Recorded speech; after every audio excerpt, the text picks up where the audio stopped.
Hey, Jessica here from Grow Food Nation, and today is all about seeds. So I'm just going to dive right in. We're going to talk about seed selection. I have several different varieties here. We got some types of French beans, we have peppers, we have zucchini, we have spinach, and we have peas. But just want to start out with the idea of different types of seeds. So they have seeds that are hybrids, there are heirloom seeds, and then there's open pollinated. And what's the difference between all of these different types of seeds that you can choose? So when you're looking for a seed variety, you just want to keep in mind, are you going to try to save the seed for the next season, or for the next growing year, I should say? And if you want to keep your seeds and save them, you want to go for an open pollinated seed. And these are great because you get to keep a diversity of the genetics in the lines of seeds, and it keeps the process going for the generations that are to come from this seed. So there's open pollinated, and then once you've saved the seed for so many generations, it becomes an heirloom. So heirloom seeds, they just have a history to them. They've been saved, and there's a story to them. So that's heirloom seeds, if you want to keep any lineages going. And then there's hybrid seeds. So these have gone through a process of hybridization, and you've taken from two different plants, you've combined them for a specific trait, but the offspring from these plants are not going to be stable. So it's not going to keep that trait necessarily. So you just want to be careful. You're not going to get the same thing that you got the first year if you save the seed. So just keep that in mind when you're picking your seeds. And then I want to go into things such as the health of the seed that you're actually choosing. So germination rates, and also what to look for and what to avoid when you're selecting seeds. So the thing about seeds is you'll notice none of these seem to be coated with anything.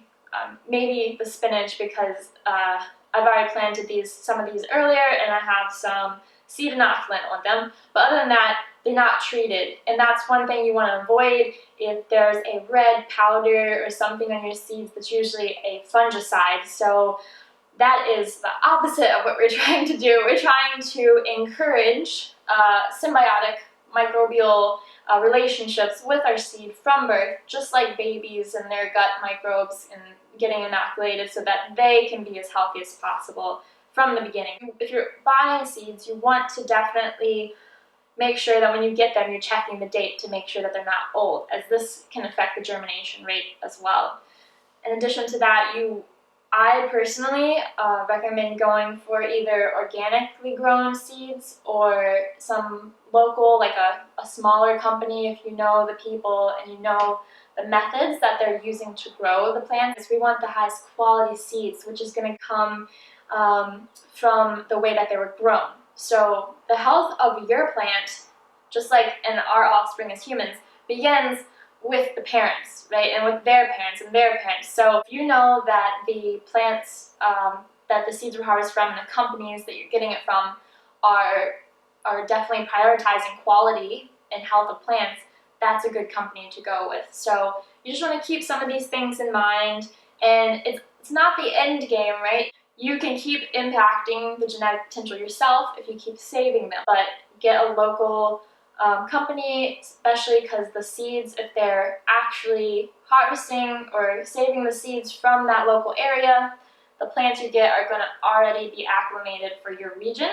So that's also helpful. They can handle the stresses of weather and patterns like that. And so I want to show you how to know if you're getting a healthy seed. You're looking for the heaviest and like the plumpest seeds in the packet. And so when you're looking at maybe comparing some seed companies, what you would want to do is look at the weight of the packet. And then you want to look at how many seeds come in the packet. Because what you want is the fewest number of seeds per unit weight. So what that means is that the seeds that are within that weight are going to be heavier. So that's really how I like to discern between which seed company I want to go with myself. And so I want to kind of give you some examples of what that could look like when you get the seeds. So right here I have some French beans. So this one specifically, I've pulled out some of the largest beans, and then I've pulled out some of the smallest beans. So it's not just size, it's the plumpness of them. Are they shriveled? Are they thin? Or are they nice and fat and robust looking, right? And so when you're going to plant the seeds, you're going to want to go for the robust ones. You can plant the other ones, but the ones that are robust are going to give you the healthiest plant from the beginning. You have more genetic potential there. So this, as you can see with the bean, is very easy to tell. As we move on to the pepper, this is a bell pepper, and you can see is that they're very different sizes. It's very clear.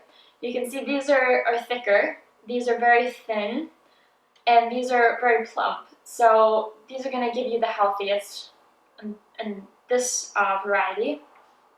And it's actually a lot harder to tell with the zucchinis or any of your squash because they're all rather large seeds to begin with. The key indicator with these, though, is the thickness of the seed. So is it kind of flat, or does it have a rounded top? And that's what I like to look for in the zucchini specifically. As you can see here with the spinach, we also have very large seeds as opposed to very small seeds in this variety.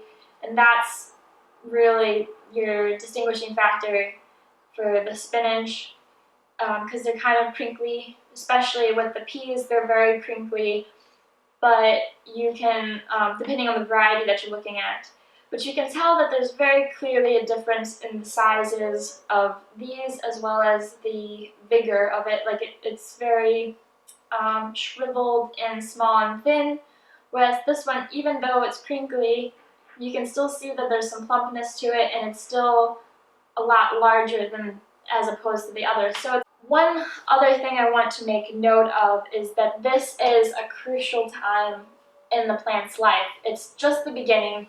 You want to make sure that you are reducing stress at every stage of the plant's life as much as you possibly can. And so, being as we're just talking about seeds, I won't go into seedlings or the young plants, but I will say that one of the things you can do at the initial stage is to put an inoculant in your seed packet. So you can see there's some grittiness here. I'm not a super fan of this specific inoculant because they have what seems to be a filler in it, some type of gravelly material, but there's a lot of really good seed inoculant companies. Usually they don't have any filler and it's a completely smooth powder. And what you would do is you would just drop a pinch into your seed packet, close it up and shake it, and then there you go.